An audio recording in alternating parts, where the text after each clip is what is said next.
Did they do that at your doctor's office? Yes, sir. And would you have to stay at the doctor's office until that was completed? Yes, sir. Did you have any effects of the chemotherapy that you were being given at that time? It does have an effect after. Right. And how would it affect you? It hurts the joint mainly and the bones. Okay. Did you receive a treatment for your cancer on the morning of April the 6th of last year? Yes, sir. And as a result of that, when did you go into work that day? Yes, sir. And when did you go into work? I can't remember exactly what time, but I think it was in the afternoon, after 1 o'clock. Okay. What kind of work do you do? I own a convenience store, retail business. Okay. Is that the store that's located at 207 South Wilmington Street that we all visited a little earlier this afternoon? Yes, sir. It has a supermarket. How long have you been in the convenience store or supermarket business? Well, straight up for almost for the past, going into my 25 years. And before, when I was a student, I was also in retail business. All right, well, let me ask you some things about your background, if I could. You indicated that you were born in Gaza and Palestine in 1963. Did you have an occasion to leave Palestine? Yes, sir. Because of the circumstances, my dad moved us to Kuwait. My dad was the head auditor for the Ministry of Education in Kuwait. And how long did you live in Kuwait the first time? Until, I think, 1980.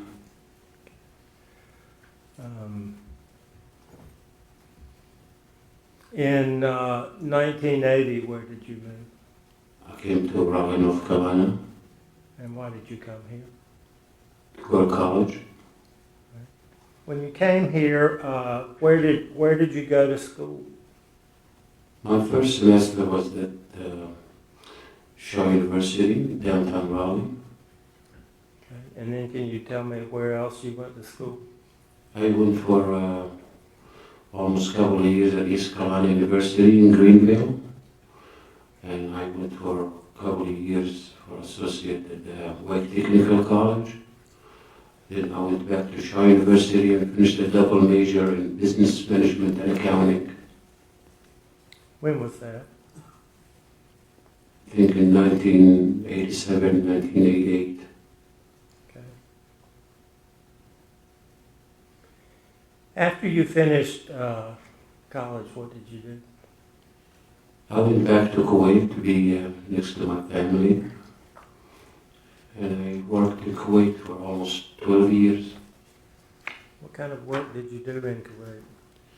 I worked in two fields, the field of shipping and logistics, and in the trading business. And for how long were you in Kuwait for that particular time that you were there? Almost 12 years. So, were you in Kuwait when the Iraqis invaded Kuwait? Yes, sir. Desert Storm, I was in Kuwait. And how did that affect you? Objection. Well, sustain.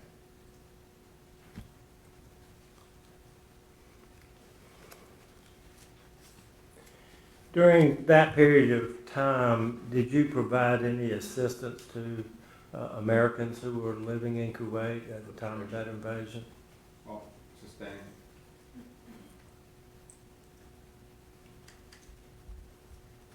Counsel did not state a basis for the objection. Relevance. Sustain.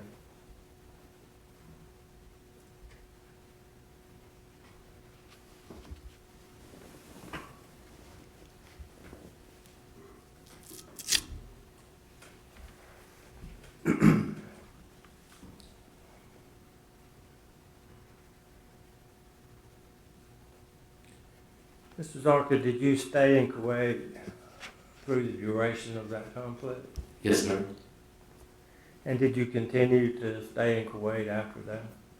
Yes, sir. Were you doing the same things after the invasion of Kuwait that you did before? Yes, sir. When the invasion of Kuwait happened, after it, I was still in the logistics and the shipping business, and that's where my service is much needed.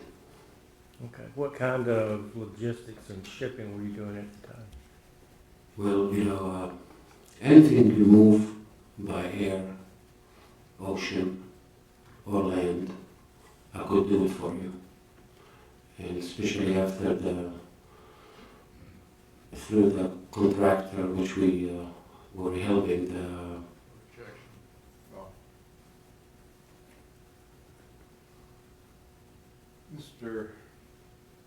Newton and Mr. Latour will approach, please.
Members of the jury, I'm going to have you step into the jury. Please do not express an opinion nor form an opinion. I'll bring you back out momentarily. Everyone else remain seated. If you'll leave your pens and pads in your chairs.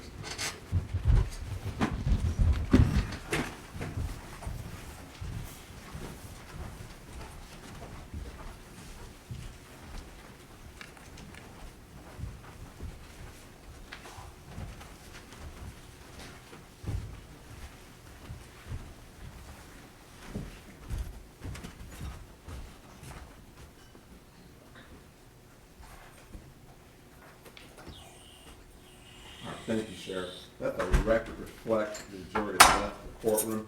Yes, sir, Mr. Newsom. I'm seeking to elucidate from the defendant, who is the most crucial piece of evidence on his behalf for his defense.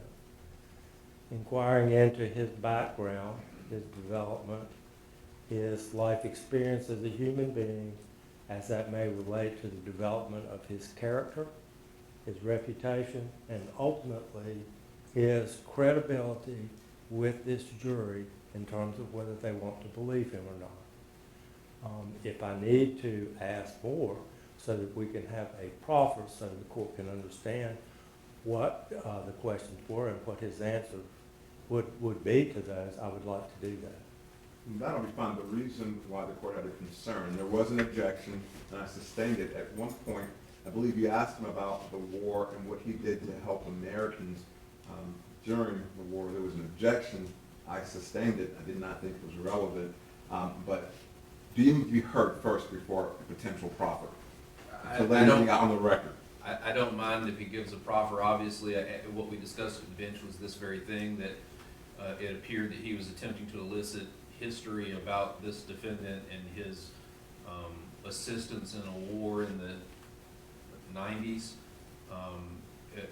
I don't know how that is relevant to what occurred on this occasion some decades later. And I would argue that the probative value of that is outweighed by any attempt to just ingratiate him to the jury to seek sympathy for what he has experienced in the past, rather than his actual state of mind at the exact moment of what occurred, which is what is at issue in this at this moment. What I would do, Mr. Newton, I'm going to allow you to make a proffer. And I would, Thank you, Your Honor. yes, sir.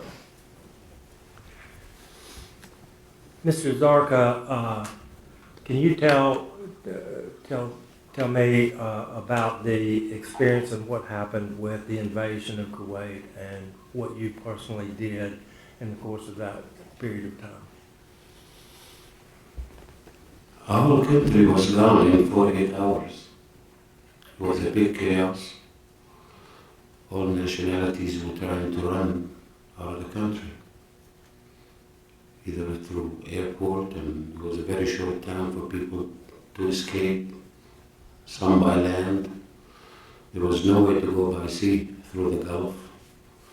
So either they go north, which is Iraq, and they're not going to go north because the Iraqis were coming down. Kuwait is the south part of Iraq, or go to Saudi Arabia. From a personal level, I did my part, and from a professional level, I did also a great part to be there to the American civilians, or even to the American Army at the first American base in Kuwait called Camp Doha, through my shipping and logistic career. What did you do personally to be of assistance? On the personal level, the Iraqis, I don't know, it was order from the army or a personal movement. They were trying to capture any foreign identity, English, French, Americans. And in Kuwait we had American University and we had American High School. And I managed gracefully to, in a small minibus, to make almost 40 trips to take American families with kids to the Saudi border and come back. And it was unfortunate the last trip because one of them had left his passport in one of the seats, and when I get from the Saharas, from the sand to the main road at the checkpoint, they checked the car, they found the passport, and it was actually physically for almost 4 to 5 days it was hanging with one arm. That's why I still have dislocated arm until now. And is that injury to your arm something that affects you today? Until now, yes. In your the service with your logistical company, who was that service provider? I was a manager at #1 freight forwarding company called the biggest group in the Gulf called Al Industries. And at that time, after the liberation, the American Army started the first base in Kuwait called Camp Doha, D-O-H-A. And because of my American degree and me knowing all the formalities and the procedures in land, sea, and ocean, I was handling almost 75% of anything our army had imported to Kuwait, from a match to airplane spare parts. And I will make sure that everything cleared, properly delivered, also through the customs, from any of the entries of Kuwait to go to the warehouses for our army in Kuwait. All right, thank you, sir. That is the testimony that I wanted to elicit from that period of time is in Kuwait. Yeah. And I absolutely am trying to elicit this testimony and evidence for the purpose of establishing this man's credibility and for the purpose of establishing that he is a good man. And I believe that his background and experience such as this is completely relevant and should be admitted. Mr. Zarka. Him being a good man is not what is at issue in this case. His general character has been testified to by 5 witnesses about peacefulness. This testimony has nothing to do with his ability or his reputation for peacefulness in this community. The only thing that would argue and would concede is likely relevant from this information is that he has an arm injury or had an arm injury. I think he could testify that if he suffers from any ailments, just as he did with the cancer, which I am very sad to hear, but that, I didn't object to that. I would not object to if he testified, I have an arm injury that bothers me to this day that I suffered during my time that I lived in Kuwait. But this whole history of his logistics and saving children, which may be admirable, is not relevant for anything that this jury has to decide in this case. All right, thank you. The court is going to indicate that first, as far as the temporal, the time between the date of this offense, which is April the 6th of 2023, and the invasion of Kuwait, I think the DA said the 90s. I'm not a history buff, but that being the case, the time, first of all, is the relevance as far as what happened then and the offense date. I don't see how him assisting, I believe he said some Americans, maybe 40 trips to the border, that being the Saudi Arabia border. I don't see how that's relevant to this matter. I do agree that he mentioned his injury. I will allow for him to testify about his arm injury, but not as to how it occurred and when it occurred, as far as dealing with the war and so forth. He can indicate, yes, I suffered an injury and I have an issue with my arm. It was dislocated. And if he said it bothers him to this day, if that's what the testimony will be, that's fine. But to indicate to this jury that he's allowed to testify about what he did or may not have done in Kuwait, because this is respectfully what he is telling or wants to tell this jury. I have no indication other than what he's telling, or would like to tell this jury. I have no indication of the veracity of that, but more importantly, as to the relevance of that. This case is about second-degree murder. This case is not about what he may or may not have done to assist Americans during the invasion of Kuwait and or Afghanistan. It's not about that.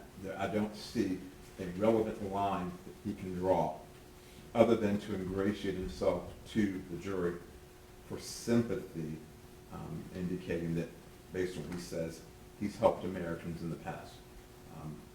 That's admirable, but that is not admissible. Therefore, the objection is sustained. All right, and I'm assuming you're objecting to my ruling, so noted for the record. Anything further from the state? No, Your Honor. Mr. Newton? No, Your Honor. All right, we can bring the jury back. Yes, Your Honor.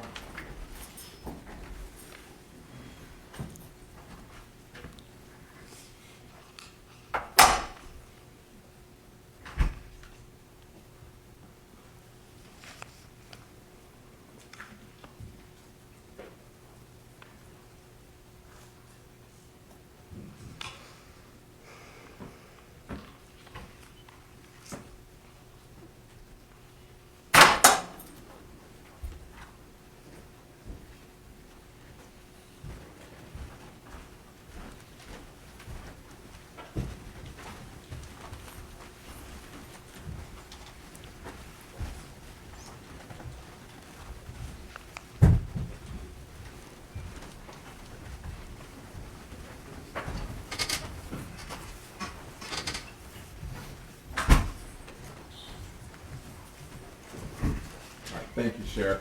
Let the record reflect the jury is back in the courtroom. The objection respectfully is sustained. You may continue with your examination, Mr. Newton. Mr. Zarka, without telling me how you sustained the injury, did you sustain an injury to one of your arms when you were in Iraq and in Kuwait? Yes, sir. My right arm. And what kind of injury did you receive? Dislocation. Okay. And does that injury still cause you problems to this day? Yes, sir.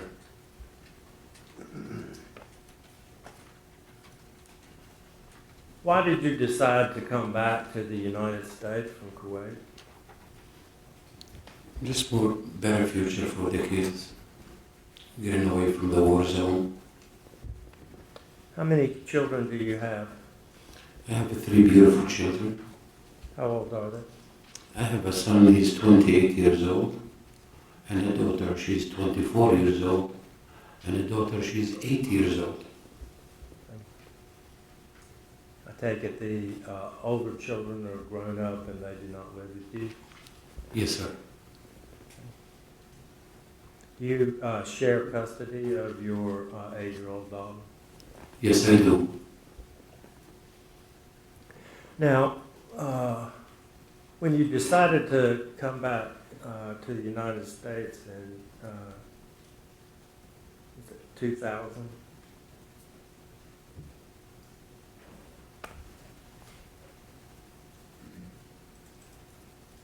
did you come back to the United States in the year 2000? Yes, sir. I came to back to America in the year 2000. I had a good job offer to work for a shipping company up in Baltimore, Maryland. And also at the same year, 2000, there was a very big international kind of examination that the Canadian government they do. And they actually granted me a landing, which is also kind of residency in Canada in the year 2000 to join the Canadian Chamber of Commerce over there due to my experiences. And why did you decide not to go to or stay in Canada? Stockholm. So when did you moved into Raleigh at sometime in 2000, is that correct? Yes, sir. What kind of work did you do when you finally came to Raleigh or settled into Raleigh?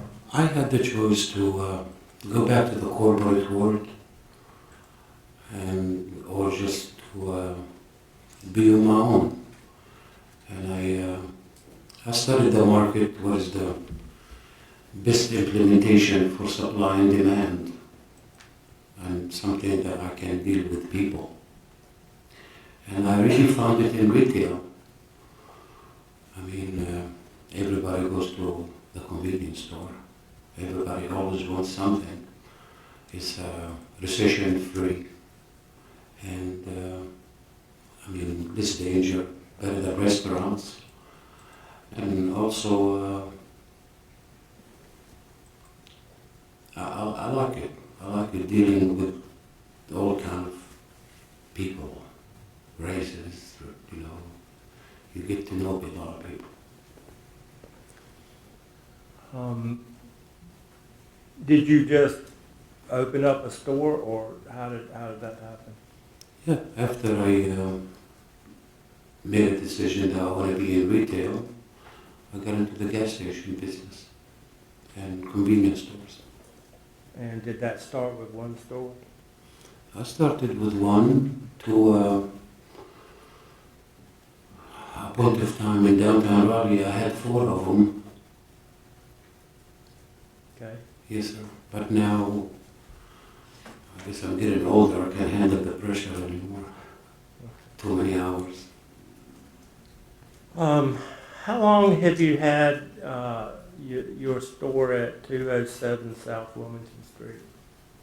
I think this one, I took the license for it to open in 2007, 2008.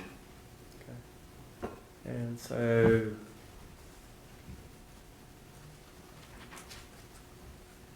$16, $17 years? Yes, sir, this location, but I had other location before it on South Wilmington Street also. Okay. How long had Mr.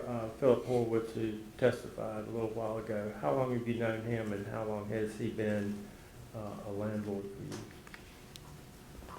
you? Over 20 years, 21, 22 years, something like that. So was he a landlord at one of the other locations before you Yes, opened sir. to us? Yes, sir. All right.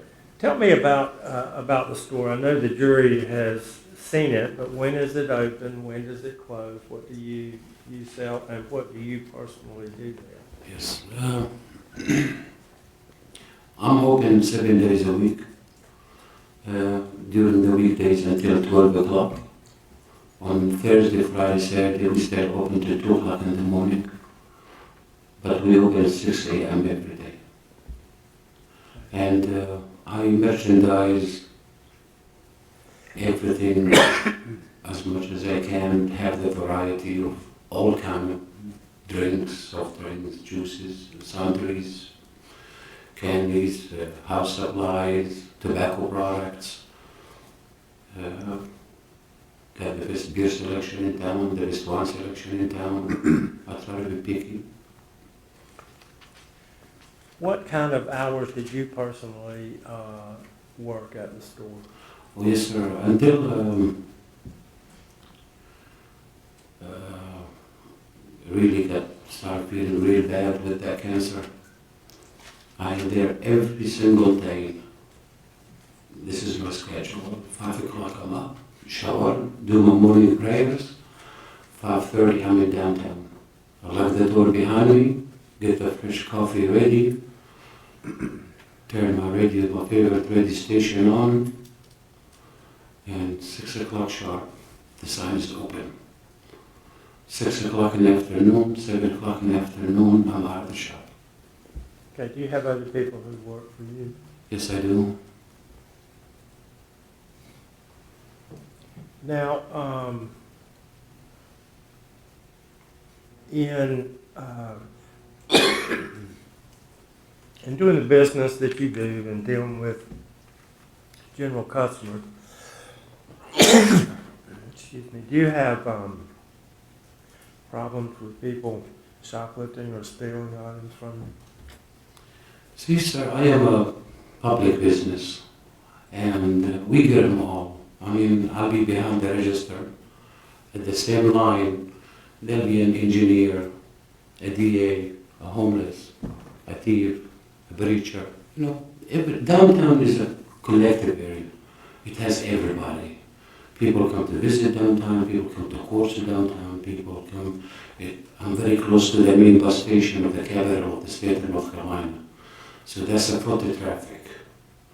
And everybody, a lot of people ride the bus regardless to what's their job description. And I serve all. I average almost 600 to 700 walk-ins a day, over 20,000 a month. So I get them all. You know, I'm a high traffic store.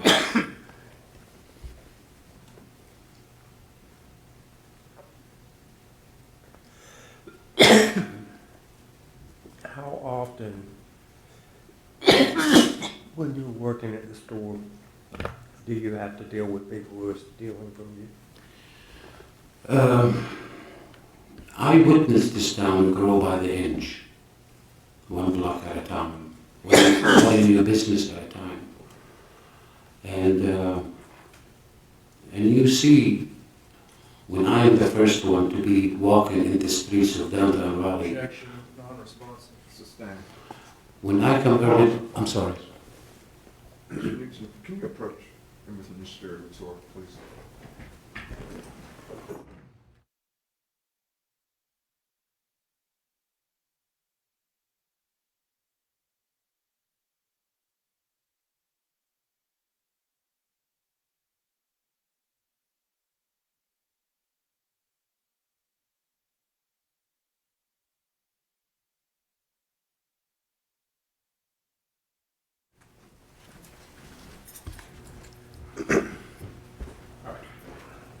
Once the objection is sustained, ladies and gentlemen, we're going to stop now.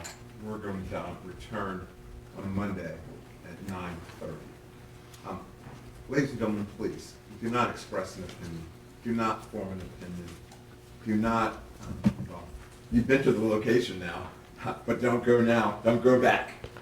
You were allowed to go to the location through the jury view, but now that is ended. You're not allowed to go back to that location. Please do not do any research. As I told you, I know that you understand the importance of this, and I know you're taking it seriously. We're going to return promptly on Monday morning at 9:30 to continue with our work. Everyone else remains seated while the jury leaves the courtroom. If you'll leave your pens and pads in your chairs, have a safe weekend. I'll see you on Monday. Thank you.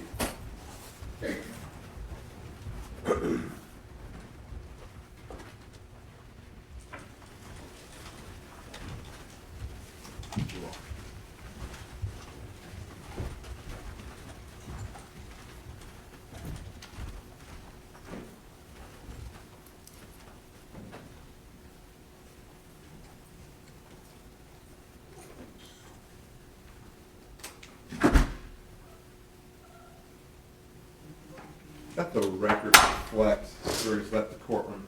I wasn't going to say this in front of the jury, but Mr. Newton, you had made me aware earlier throughout the trial, and I recognize that you coughed on a little bit. I figured that instead of having you trying to soldier through, so to speak, we've got about 10 minutes left. It'd be best to just stop and let you recuperate, so to speak, and we can start back on Monday. So that's why the court sua sponte said that it's somewhat a tad bit distracting for the jury, and I know for you, so I felt it was better just to give you a chance to finish it this time. We can come back on Monday.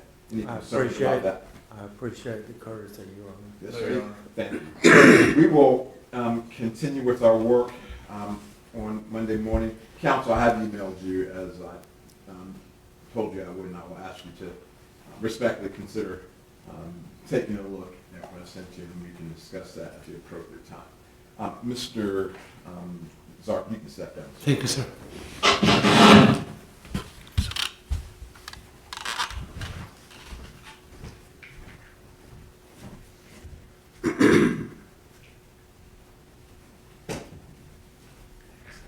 All right.